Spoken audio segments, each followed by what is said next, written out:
కార్తీక్ దీప దగ్గరికి వచ్చి, ఎందుకండి ఊరు వదిలి వచ్చేశారు? ఓహో! నేను రౌడీ తండ్రిని అన్నానని కోపం వచ్చి మీరు ఆ ఊరు వదిలి ఇక్కడికి వచ్చేశారనమాట.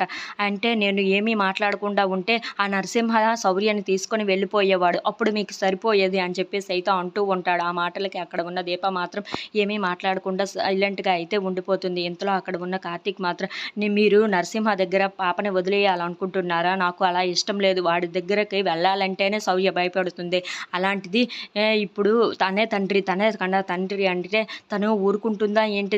తను మరీ భయపడిపోతుంది. నాకు శౌర్యని అలా వాడి దగ్గర వదిలేయడం ఇష్టం లేదు. అందుకే ఆ రోజు అలా మాట జారేశాను అని చెప్పేసి అయితే అంటూ ఉంటాడు.